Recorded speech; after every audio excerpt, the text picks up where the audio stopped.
संतांच्या नंतर आपण जन्माला आलोत, म्हणजे संतांनी जे काय लिहिलं आहे त्या भांडाराचा आपल्याला फायदा घेता येईल. नाही तर संतांच्या आधी आलो असतो तर आपल्याला काहीच मिळालं नसतं. म्हणजे आपण भाग्यवंत आहोत. प्रत्येक साधक हा भाग्यवंत आहे. कारण नाथ महाराज आले, तुकाराम महाराज आले, ज्ञानोबा आले, हे सगळे संत आले आणि त्यांनी हे ज्ञान सगळं लिहून ठेवलं आणि म्हणून आपल्याला सोपं झालं. सोपे वर्म आम्हा सांगितले संती. संतांनी आम्हाला सोपं ज्ञान सांगितलं आणि वर्माचं सांगितलं. ज्ञान तर प्रत्येकाला आहे, प्रत्येकाला ज्ञान आहे, ज्ञान प्रत्येकाला आहे, पण सोपं करून सांगणे संतांचं काम आहे. आणि संतांनी सोपं का सांगितलं? कारण ते सोप्या वाटेने गेले, परंपरेने गेले. सोपे वर्म आम्हा सांगितलं, सोपे सांगितलं आणि वर्म सांगितलं. आपल्याला एवढे पोथ्या पुराणं, 4 वेद, 6 शास्त्र, 18 पुराणे हे आपल्याला वाचायला जमले असते का? तर आपल्या बुद्धीची तेवढी प्रगल्भता नाही आहे, बुद्धी तेवढी व्यापक नाही आपली. पण संतांनी जे काय आपल्याला धन आहे, काय लिहिलं आहे की महाधन आहे, परमार्थ महाधन. आणि जोडी संतांचे चरण, संतांचं चरण जोडतो. परमार्थ हे सगळ्यात मोठं धन आहे. या मृत्यूलोकामध्ये परमार्थ हा सगळ्यात मोठा धन आहे. एखाद्याकडे करोडो रुपये, अब्जो रुपये असतील, पण त्याच्याही पेक्षा परमार्थ करणं हे महाधन आहे. कारण हे धन कसं आहे तर युगानुयुगाचं आहे, अनंत जन्माचं धन आहे आणि ते आपल्या जवळच आहे. पण आपल्याला ते धन, त्या धनापर्यंत आपल्याला पोचायचं कसं, ते धन उकडून कसं काढायचं आणि त्या धन मिळाल्यानंतर त्या धनाच्या माध्यमातून परमात्म तत्वाला कसं जाणायचं, आणि हेच खरं धन आहे. आणि हे धन आपल्याला देणारे संत आपल्याला भेटले, श्रीपाद बाबासारखे, रामदास बाबासारखे, पांडुरंग बाबासारखे. आणि म्हणून आपण भाग्यवंत ठरलो. नाही तर प्रत्येक माणूस जो तो सगळी पूजा करतो, प्रत्येक माणूस पूजा करतोच, पण पूजा ज्या ठिकाणी भगवंत राहतो त्या ठिकाणी पूजा कोणी करत नाही.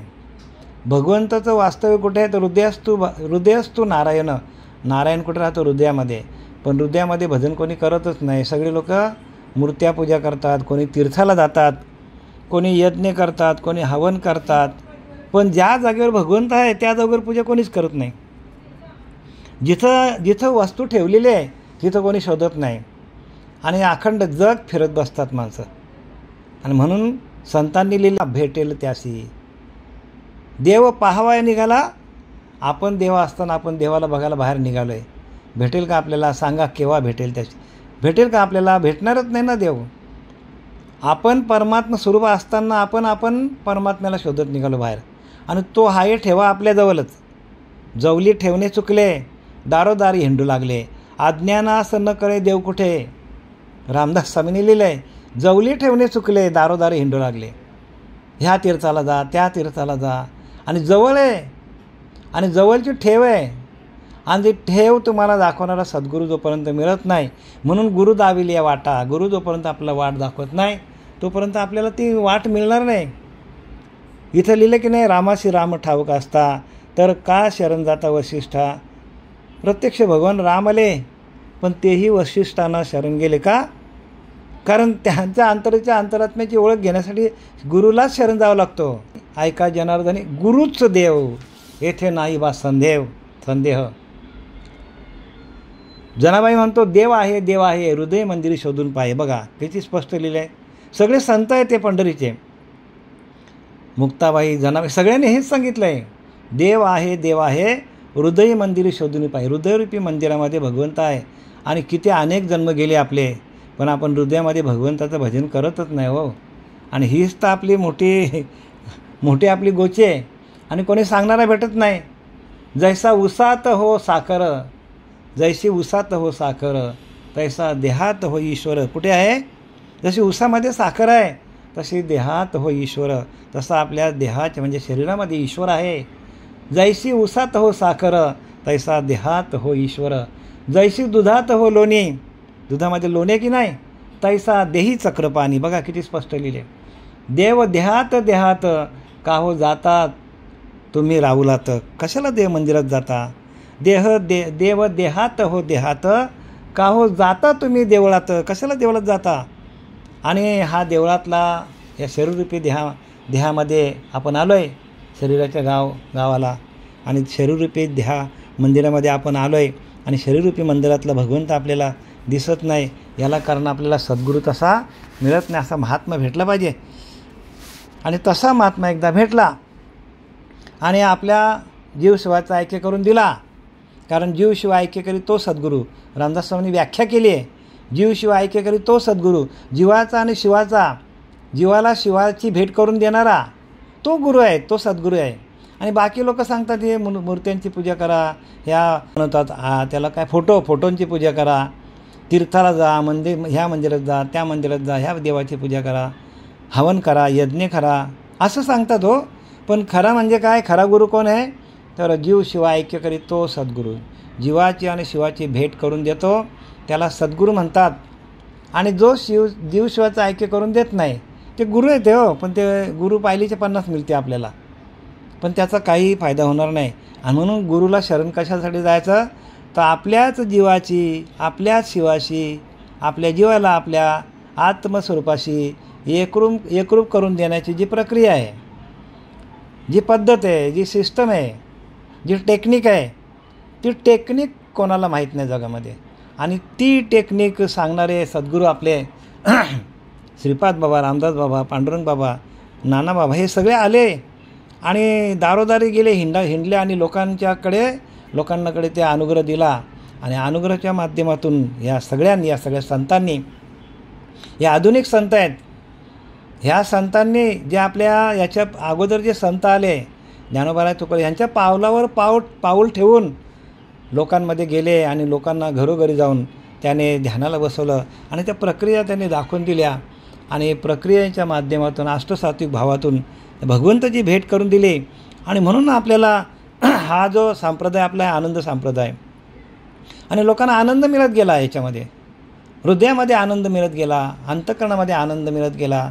आणि म्हणून ह्याचं नाव आनंद संप्रदाय ठेवलेलं आहे. काय नाव ठेवलं आहे, आनंद संप्रदाय. हे एकमेव संप्रदाय. आता बरेचसे याच्या लोक ह्या संप्रदायामध्ये आल्यात आणि त्यांनी या भक्तिमार्गाचा प्रचार चालू ठेवलेला आहे. आणि आपल्याला हे तेच कार्य करायचं आहे. आम्हा ह्याची करणे कामं बीज वाढवणे नाम. आपल्याला तेच काम करायचं. जो बीज मंत्र जो आहे त्या बीज मंत्राचं आम्हा ह्याची करणे कामं बीज वाढवणे नाम. आपल्याला त्या बीजाला कसं वाढवता येईल, प्रत्येकाच्या पिंडामध्ये आपल्याला त्या बीजाची लागवड कशी करता येईल. पण लागवड करताना एक त्रास आहे आता आपल्याला, ज्या लोकांची अंतःकरणामध्ये किंवा ज्या लोकांच्या शेतामध्ये क्षेत्रज्ञ लोकांच्या अंतःकरणावर जे काय मलिनता बसलेली आहे, किंवा एखाद्या शेतामध्ये बराचसा गवत उगवलेला आहे, बऱ्याच वर्षापासून गवत उगवलं आहे वाकडा तिकडा, एडी झाडं वाढलेली आहेत सगळी. आता ह्या एडी झाडांना किंवा त्या गवताला बाजूला करणारा किंवा गवताला जाळून टाकणारा जो बीज मंत्र आहे आपल्याकडे दिलेला आहे, त्याला अनुग्रह आपण म्हणतो. ह्या अनुग्रहाच्या माध्यमातून जोपर्यंत शेती सुपीक होत नाही, म्हणजे शेतातलं सगळं तण जळून जात नाही, जो अनादी कालचा जो घाण बसलेला आपल्या अंतःकरणावर, ती जोपर्यंत जळून जात नाही, ती जोपर्यंत पूर्णपणे जळून गेल्यानंतर जमीन सुपीक होते. आणि जमीन सुपीक झाल्यानंतर, आता आपण शेतकरीच आहोत ना, जमीन सुपीक कधी होते, जेव्हा शेतामध्ये गवत असतं आपल्या, मग त्या गवत आपण जेव्हा बाजूला काढतो, गवत बाजूला काढल्यानंतर किंवा भाताची पेरणी करताना आपण जशी जागेची भाजणी करतो, जागा भाजून टाकतो, अनेक प्रकारचे आपण पालापाचोळा आणतो, शेण आणतो, त्या शेतामध्ये टाकतो आपण सगळीकडे. आणि आपण त्याला काय करतो, मग त्याला आपण काय करतो तर त्याला अग्नी देतो, आणि अग्नी दिल्यानं ती जागा भाजून काढतो. म्हणजे ती जागा पूर्णपणे भाजली तर त्याच्यामध्ये तण उगत नाही. आणि तण जेव्हा उगत नाही तेव्हा आपल्याला भात पेरणीला शेत आपल्याला भात पेरणीला मुबलक झालेलं आहे, म्हणजे सुफल झालेलं आहे. आणि असा आपल्या त्या शेतकऱ्याच्या लक्षात आल्यानंतर भाताची पेरणी होतो. तसा जोपर्यंत बीजमंत्र दिल्यानंतर आपल्या अंतःकरणामध्ये जोपर्यंत शुद्धता येत नाही, जोपर्यंत आधी अनेक काळांचा मैल बसलेला आपल्या अंतःकरणावर मळविक्षेप आवरण, तो त्या बीजमंत्रातून अनुग्रहातून बाजूला झाल्याशिवाय आपल्याला प्रबोधाचं चिंतन देता येत नाही. हे स्पष्टच सांगितले प्रत्येक संतांनी. आणि प्रबोधाचं चिंतन कधी कधी होतो, सगळं जोपर्यंत आत्तापर्यंत आपल्या अंतःकरणात जो काय ज्याने आपल्या अंतःकरणामध्ये जो काय पेरलेला आहे ज्ञान, तो संपूर्ण टाकल्यानंतर, संपूर्ण जळून गेल्यानंतर मग आपल्याला त्या प्रबोधाचं चिंतन करता येतो. प्रबोधाला आपल्याला बसवतात आणि डोक्यावर तुपाची पेरणी करून आपल्याला तो बीजमंत्र जो प्रबोध आहे, त्या प्रबोधाचं आपल्याला चिंतन दिलं जातो. आणि मग आपल्याला सहज आपल्याकडे कुठलेच विचार नसतात. संपूर्ण जे काय अंतःकरणाची शुद्धी आहे, ती शुद्धी झाल्यानंतर आपल्याला त्या परब्रह्म तत्वाशी एकरूप होता येतो, म्हणजे जीव शिवाचा ऐक्य करता येतो. म्हणून जीव शिव ऐक्य करी तो सद्गुरू. जीवाचा आणि शिवाची भेट करून देणारा जो सद्गुरू आहे,